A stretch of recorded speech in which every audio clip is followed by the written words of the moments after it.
Welcome to the Two Chicks with Hiking Sticks podcast. We cover all things natural, cultural, and historical in the world around us.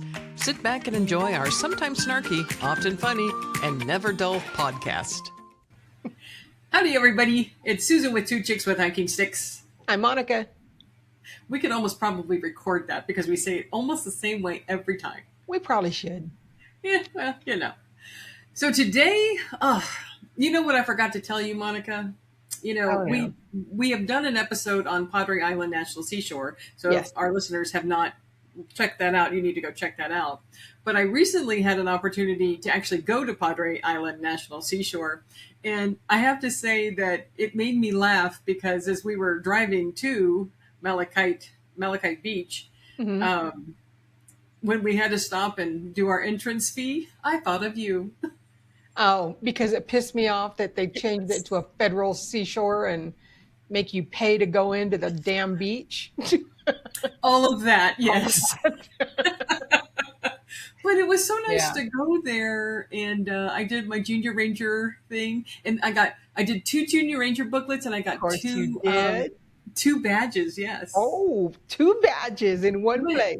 Exactly. But it was interesting because I hadn't been there in so long, and I was reminded of, if you guys have not been to Padre Island National Seashore, going there and going to Malachite Beach, especially there's the section that you can go on that you just walk down to, and then there's the section you can drive on and park on and do stuff there.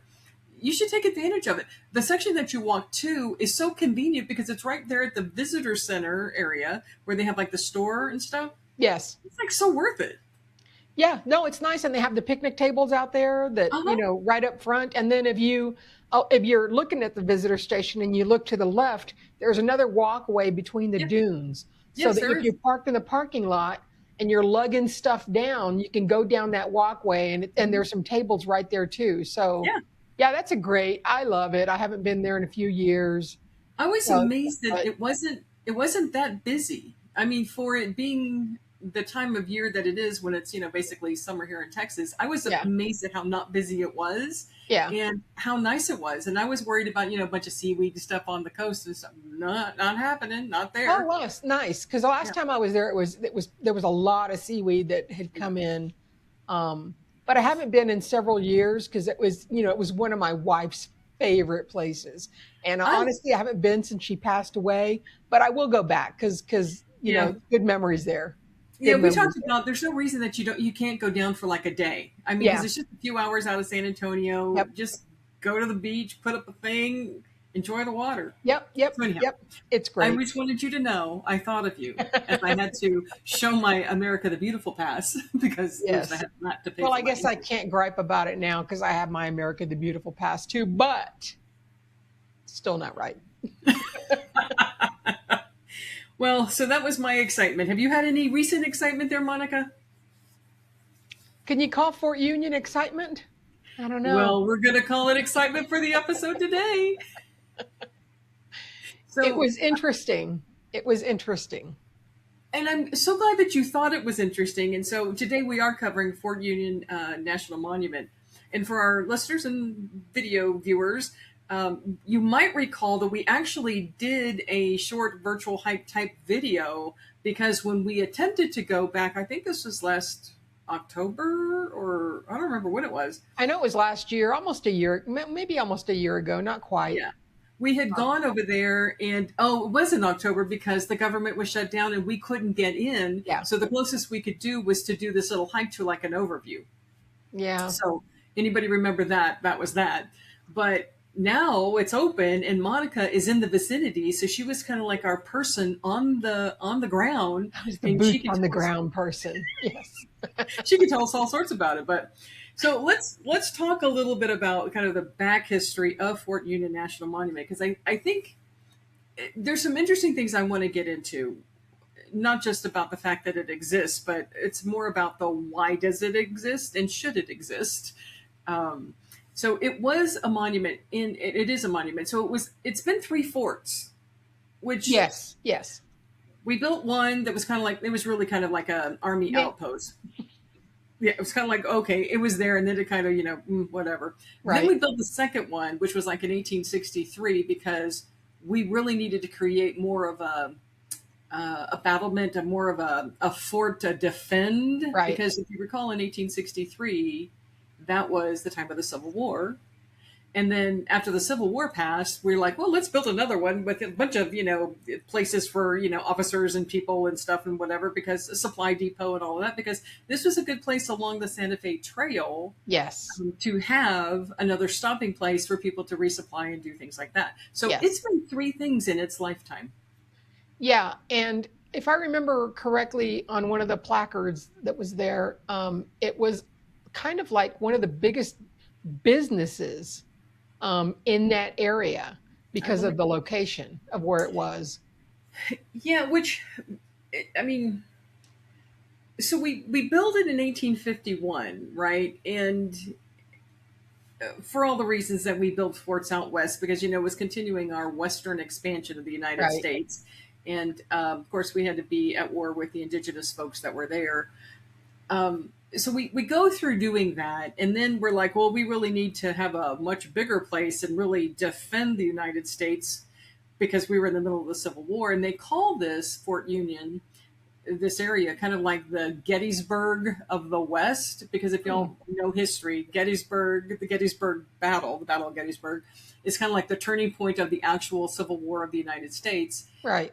This was kind of one of those things as well, because one of the things that I did not know about Fort Union as well was about the connection of the Civil War to this location. Now, mind you, this location is in New Mexico, and it's, I guess, closer to Santa Fe than it is to Albuquerque. Is that right? Yes, definitely. About an hour from Santa Fe. It took me about 2 hours from Albuquerque. Yeah. Okay. That makes sense. Yeah. Yeah. So if you think about it, like me, when I think of the Civil War, I think of eastern part of the United States, Yes. because that's where most of the battlefields are, right? Yep. But this one was interesting in that it was the Confederates that were trying to capture in this area that fort, because they wanted to at least try to see if they could secure the Western land for the Confederacy, which kind of makes sense because there were a lot of minerals and things out there Sure. that would help fund their cause, right? And that didn't happen. They tried, they fought a battle, and they did not win. And so they really mark that as that closed that chapter for the Confederacy of moving west. Oh. And since that stopped that, at that time, it never happened again. I Oh, thought that was that's cool. interesting. Yeah. Yeah, I mean, Yeah. I thought that was pretty cool. Shut them down. Go back. So, and it was the Battle of Glorieta Pass. That's the battle that the Confederates were in, and that happened in 1862. So, but it was kind of like after the Civil War. It was like it wasn't really needed really as a fort for protection necessarily, because we've already beaten the indigenous folks. Now Right. we warded off this stuff with the Civil War. So now we're really kind of making it more like a, I guess to your point, kind of like one of the stops It was a along pit this stop. road. Yeah. It was a gas station in the middle of nowhere. Because sometimes you just need that. You got to fuel up sometimes. But when you go to this Fort Union National Monument, of the three different types of forts that they had, only two are represented. Is that right? Yeah. Let me tell you the answer to that. Yes. So the second fort, which the first fort was really not much of a fort because it was really just kind of an occupation army post, right? So it really wasn't much of anything. It was just, log cabin kind of stuff. Right. Right. The second fort was the big battle one, right? It was Yes. the big protection fort. And it was Yes. what they considered a star fort. It was Yes. like in the shape of a star. It's in the shape of a star. Yeah. And if you think about it, there are a few of other forts in the United States that actually look like that.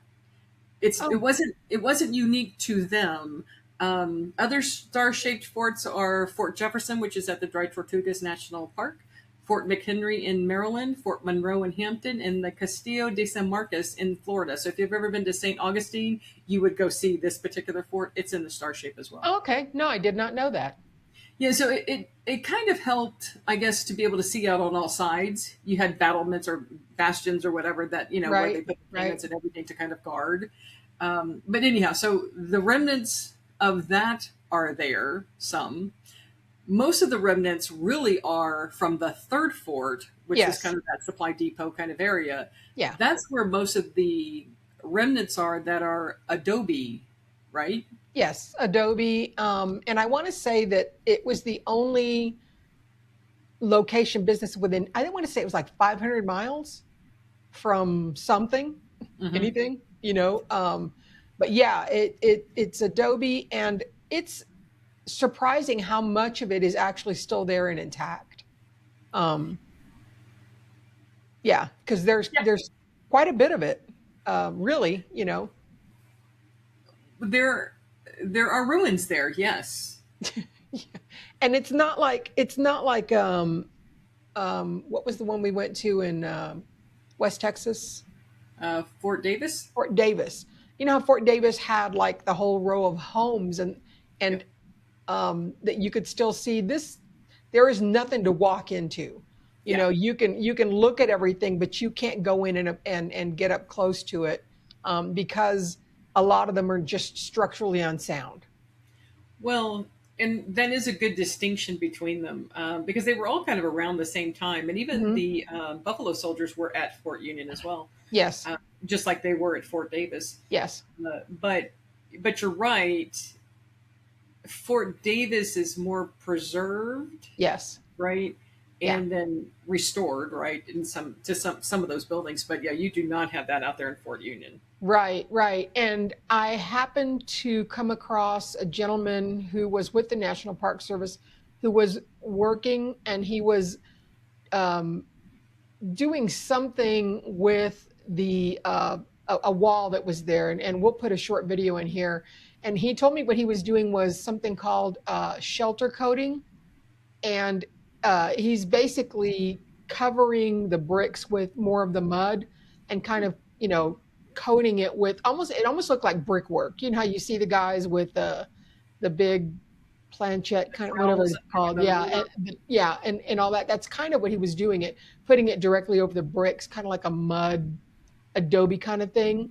um and so we talked a little bit, and I asked him if he was working, you know, are they working to preserve, conserve, whatever it is that they're doing. And he said mostly what they're trying to do is just preserve what they have, because there's a lot of structures that are being held up by beams and walls, that are leaning, and so they're trying to keep those up, because what happened when he showed me an example, and we can throw a picture somewhere in here too, where there is a wall, and if you look up on the top, there is like brick, a layer of brick on top, and that was, he said it was called capping, wall capping. And he said that was done with the third iteration of the fort, because they came to understand that water would seep in to the walls, and that's what would start the deterioration. So by putting the bricks, it was kind of almost like an umbrella effect, and it sort Oh, I of guess kept that the makes water sense. out. Yeah, Yeah. yeah. So that was interesting, and he showed me the one, and I snapped a picture of it. But that was towards the end of it, so I really didn't have the opportunity to be that informed as I was walking through the first part of it. You know, that was towards the end, but it was very interesting, and I appreciate the fact that he took some time, because the other guys were calling him. They were going to lunch or something, and they were like, "Hey, hey!" And he's like, he's talking to me, and I was very grateful for that. It was very kind of him to answer my questions. Well, So I mean, because where it's located, there's not a whole lot out there. nothing there. So, like, yeah, if Yeah, you want to take a break, I don't know where you're going. yeah, I don't either, but there's nothing there, nothing there. But it's interesting because this didn't become a national monument until Dwight Eisenhower, the president, was the president when this became a national monument in 1954. Hmm. So you figure it kind of closed down around 1891. It was abandoned. And then it took until 54 to say, oh, maybe we need to preserve that. And Yeah, then so it becomes that thing. But it's only on 720 acres. So to me, that's a large amount of ground. And when you, because I remember when we went up that little hike to get that hmm, overview, it was so far out in the distance, it was kind of yeah, hard to get yeah. a feel for just how big it was. So, Well, and here's the thing is if you're going to look specifically at the ruins, the main ones that you can see right there when you pull in, there is that walking trail that kind of loops around and they tell you right away, stay on the trail. Stay on the trail. It's the first thing they tell you, stay on the trail, because apparently rattlesnakes and stuff are, in the grasses. So you stay on the trail. And I stayed on the main one. But there are offshoots that go off to other ruins that about a mile away from there. Oh wow. And so I figured a mile out, a mile back, and then finish this for a mile. No, I didn't want to do that because really there is nothing out there. This is a no shade park. At Hmm. Fort Davis, at least there were trees and there were Yeah. benches, and you could sit under the trees and kind of get a little shade. There is nothing like that here. There are benches around for you to, sit down if you're getting a little fatigued or tired or it's hot. But this is not the place you want to visit when it's 100 degrees out. Yeah. Yeah. No. Because because I just remember just even from our little walk that we did for that overview, there is no shade, and it's on the western edge of prairie land or the grasslands, right? Yes. And Yes. so me who does not like bugs at all, Oh. anything that flies at all, there's a lot of that going on out there. Yeah, yeah. This was actually fairly bug free. I was pleasantly surprised, but it was also kind of windy. Hmm. So that's what made the hike really nice. It was sunny, but it was cool because it was nice and breezy. But I had on my hat and I had my water and all was well. All was well. Because All again, what we say is if you're prepared, everything can be okay. right, It can be right. fine. Yeah. So yeah, so the Plains and the Pueblo Indians used to be there. We kind of pushed them out, and what I found interesting, and I don't know if you saw this. I know we saw it when we did the overview, but when you're out there on, going around the ruins and stuff, did you happen to see the tracks of the Santa Fe Trail? Yeah, actually, they have signs there that show you where the Santa Fe Trail is. Hmm. So you can look for the tracks. Honestly, I looked specifically for the tracks like the ones we saw when you were driving in, Uh and huh. it was hard to tell if they were tracks or not. There were some big ruts. Hmm. They weren't as obviously tracks as they were the ones that we took the pictures of when we were coming in. Those you could obviously see Yeah. looked like wagon wheel Yeah, tracks. far more pronounced, I guess, right? Yes, So, yes, yeah, because when you're driving up to the entrance, they're on your right hand side, kind of where the yeah, sign is. yes, You see those tracks. What yeah. I thought was interesting is that because this area, this fort, eventually kind of became not necessary, and this is why it was kind of closed down in 1891. Because by then, the Santa Fe Railroad had kind of taken its route, right? So the Yeah. Santa Fe Railroad really sits on top of the Santa Fe Trail for the most Mhm. part, coming out of, where does it come out of? Missouri, I think. Comes all the way through. And when that was happening, it's like there wasn't the need to have those stop offs anymore. And so you really didn't need that little supply depot city kind of thing. Yeah. And it kind of went into ruins. Um, just an aside here, one of the things that I read on those placards was that they really discouraged any married men from moving to that fort. And if they were married, their wives would have to agree to work in the laundry. Seriously. I was gonna throw a cuss word in there, but I didn't. Yes, if you wanted to bring your wife had to agree to work in the laundry while you were stationed there. Otherwise, leave her at home. Well, they kind of said that too, even at Fort Davis, I remember, because, and while they would bring some of their wives, the No. officers would. Yeah, at Fort Officers. Davis, the officers came with their wives because remember that was that one house that was like all done up. I was like, who Yes. thinks to bring like all this stuff with them to the middle But, of nowhere? but they had a hard time even getting troops that wanted to even be out there because it was like a middle of nothing. It's like Exactly, exactly. nothing. So yeah, Yeah. but I was like, don't like that. Yeah.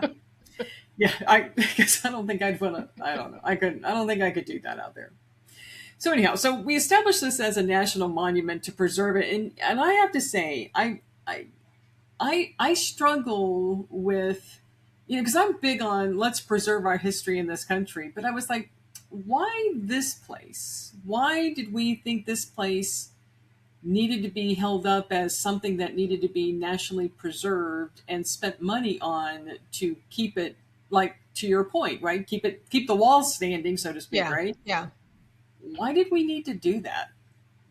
I don't know, especially since now that you point out that there are other forts that have the star shape, so it's not unique to this one place. There is absolutely nothing else out there. Absolutely nothing. Um, and yet, I mean, I was probably there was an older couple there, and there was a like three young, maybe 30-year olds kind of walking around, but people, the younger guys, they were just kind of like zooming through and getting out, and the older people were like enjoying it. They had driven down from here in New Mexico. But I would be curious to I didn't take a close look at the book where you sign in, and just saying where you're from, but I would be curious to know how many people come from out of state and actually make it a point to schlep out there. Because And now you may be curious, because I don't know the answer to that. yeah, Um, but because they say, I wonder. I don't think I can get to it. I was going to get to it, but they say that the reason that they wanted to preserve this was because, and this is kind of the case for preserving, was that it was the last physical witness to a transformative era, which is kind of true. I mean, sure, but you want to know how many forts we have up and down the middle of the country that was like trying to protect us from the western expand, or the Indians that were in the west when we wanted to expand west? yeah. And how does looking at that fort show me that? How does me going there show me that that was a transformative era? Yeah, I mean, part of it. So now I can maybe understand for the Santa Fe Trail, like where the wagon ruts are, Right. the wagon wheel ruts. I can maybe understand that. Hmm. But even at that, I'm like, I mean, that's important to know that that happened. I don't know that I need to have that protected, like for 720 acres or whatever it is. Right. Right. Um, it says that it also tells, and you were there, so you went to the visitor center. It says it tells the full, complicated story of American expansion, which includes the fighting with the indigenous folks and pushing them Yes. out into Yes. reservations or whatever. Includes the battles that affected the Civil War, the outcome of the Civil War, and Right. also then contributed to that Santa Fe Trail, right, becoming this is a place that people needed to come to. Sure. What I mean, does that really tell the whole story? Did we need that protected? I don't know. I don't either. One of the other reasons that they said they put it out there, I do remember reading this somewhere, was that they were trying to protect the Españas, the Spanish folks that were living out there. And I'm like, well, those people stole the land from the Native Americans too. So I mean, like, why do they need protecting? They shoved everybody else out. Who's going to protect them? Who cares? So, Well, but it's true.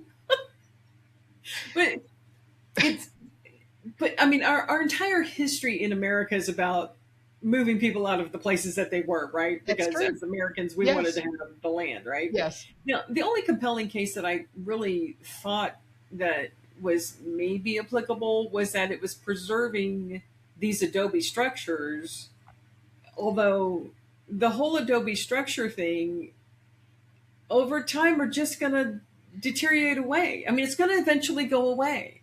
Yeah, and they're not like, from if I understood what this gentleman was telling me correctly, they're not restoring Hmm. and they're not conserving, they are preserving. So, mm, yeah. That's exactly what it is. Because I was my note, Oh, which okay. it is preservation. It's basically to keep the site from being developed. You're protecting the area, Yeah, and you're not. You're basically still letting the weather do what the weather's going to do. right. So at some point, you're going to have a Fort Union that has nothing there. Right. Yeah. So I don't know. I don't know. So I struggle with Well, this why is, are we doing that? Because yeah, it's not and a this is, unique history.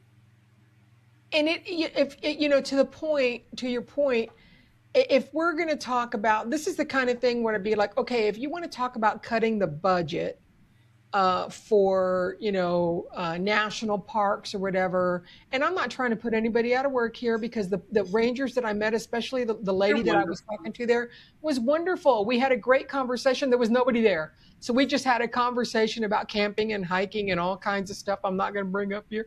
I'll just say, using the bathroom in the woods. We just had a really good conversation about hiking and outdoor activities and stuff. Because I didn't really ask questions about the fort, because I didn't really care about that particular part of it.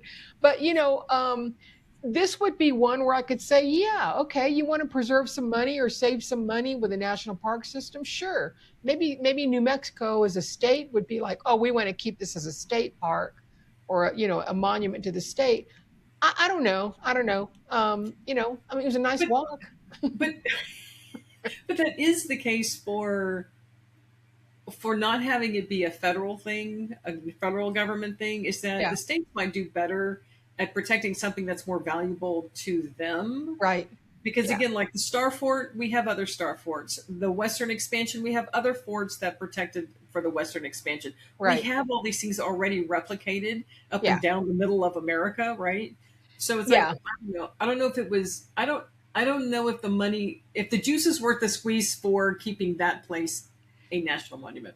you know, uh, to your point, to also, it's not like a Goliad where there's still a standing mission, or like the San Right, Antonio Missions, which are a national park, where you right. still have these buildings that were built back then in the 1800s and are Yes. still viable. They're still churches. They're still offering services, and they're a perfect view of what the construction was like at that time. And it's just, But that's the distinction there, is that just like we saw, is that when they do repairs, they're doing them like the construction at the time to keep it for another gazillion years, right? right, right. It's not the weathering that's going to wear down the wall like it does on these Adobe structures that they did for this fort, for Fort Right, Union. So right.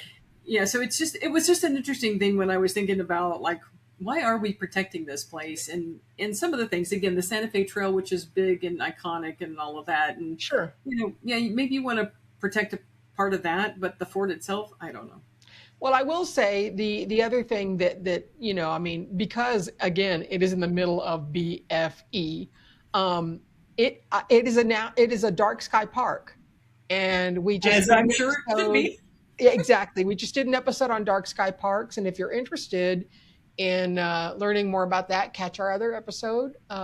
But this is a dark sky park, so if you're out in the middle of New Mexico and you can't find a remote place on a mountain, you can drive out to Fort Union. Union, and I can guarantee you there will be no light pollution there whatsoever. None. Well, it's worth going to at least understand that part of our history. If Sure. you're out in that way and you're passing through maybe to another area, what have you, right? Yes. I think Yes. it's worth it. So hopefully you have found this episode interesting in terms of something you probably never heard anything about, never have seen. Maybe you don't ever go, but at least we're going to provide you with some information and some pictures of the place. And Yeah. we'll also put in a link for when we did the little virtual hike.